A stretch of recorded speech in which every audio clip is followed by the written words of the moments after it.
We have a Chevrolet Volt. I like that I can commute back and forth to my job pretty much on electric. The Chevy Volt is part of a growing market for electric vehicles.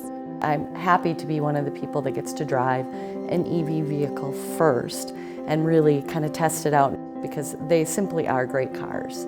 I think it's a growth market. And there are many more choices today than there were just a few years ago. You have folks that come in and don't even realize they're a candidate for a plug-in electric or a full electric, and once you talk through about what their needs and wants and driving habits are, suddenly they're like, wow, this makes a ton of sense for me. Let's compare some popular options, starting with vehicles that rely solely on electricity. Nissan was early in the market with the pure electric Leaf. It came on the market in 2011. From the ground up, it has always been EV. It wasn't retrofitted from gas. In terms of maintenance, the only thing you're looking at is tire rotations every 7,500 miles, diagnostic every 12,000 miles, and then a microfilter maybe every 15,000 miles. Commuters are actually embracing it a lot more. It's a reliable car. It's been on the market, so they know it's not a flash in the pan, and they're becoming more and more comfortable with it. Sticker price for the Leaf starts around $29,000. The electric range is 84 miles per charge, enough for many people to comfortably commute to and from work and run a few errands before needing another charge. In 2014, BMW entered the electric market with the i3. Like the Leaf, it's a good option for people who don't often drive long distances. City drivers are the best market.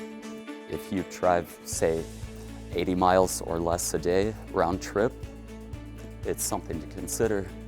The one thing to keep in mind is battery range when it gets cold out. You are going to see less miles than you would see when it's, say, 70 degrees. And that's true for every electric vehicle. Sticker price for the i3 starts at around $41,000. The electric range is 81 miles per charge. The i3 has a similar electric range to the Leaf, enough to commute comfortably and drive around town a little without needing to charge. The Chevrolet Volt is known as an extended range electric vehicle. It's a little different concept than some of the others that are out there. Though the Volt runs exclusively on an electric motor, it does have a gas-powered component that can kick in just to charge the electric battery. So if you run out of electric, the engine starts charging the battery. It's a mileage extender.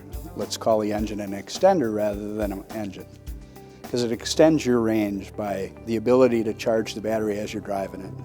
Sticker price for the Volt starts around $34,000. The electric range is 38 miles per charge. If you work about 15 miles from home, that's enough to make a trip to and from work on electric without charging. At times when the battery runs out, you just keep driving using the range extender. Toyota joined the market with a chargeable plug-in version of their standard hybrid. But basically, it's just a regular Prius with a more advanced battery and an onboard charging system. It'll stay electric as long as the batteries have charge and you're below 60 miles an hour, so it's a perfect city car. The Prius does have a button on the dash. It's an HV EV button. You can go between electric vehicle and hybrid vehicle. So let's say you're heading out down the highway, press it to HV and it'll drive like a regular Prius. Then when you get into the city, you press EV and then it becomes an electric car again in the city. Sticker price for the plug-in Prius starts around $30,000. The electric range is 11 miles per charge, enough for only short trips solely on battery power. Then the car automatically switches into hybrid mode. Ford has two plug-in hybrid options on the market, the C-Max and the Fusion. C-Max is going to allow you more headroom because it's got a taller cabin in it, more flexibility because you can fold down the back seats and it's got a hatchback on it, and it's going to sort of give you that crossover sport utility sort of thing that's still utilizing the hybrid plug-in technology. The Fusion is a slightly heavier car, it's a slightly wider car. It's basically marketed as somebody who likes a mainstream automobile but still wants to take advantage of plug-in hybrid technology. Sticker price for the C-Max starts around $31,000. The electric range is 20 miles per charge. The plug-in Ford Fusion is a little more costly, starting around $35,000. The electric range is also 20 miles per charge. With either car, many people could drive to work or across town, charge up if you had a few hours, and then drive home all on electric power. You'll get the good use of the electric for a certain amount of range, and then it automatically switches to the hybrid mode.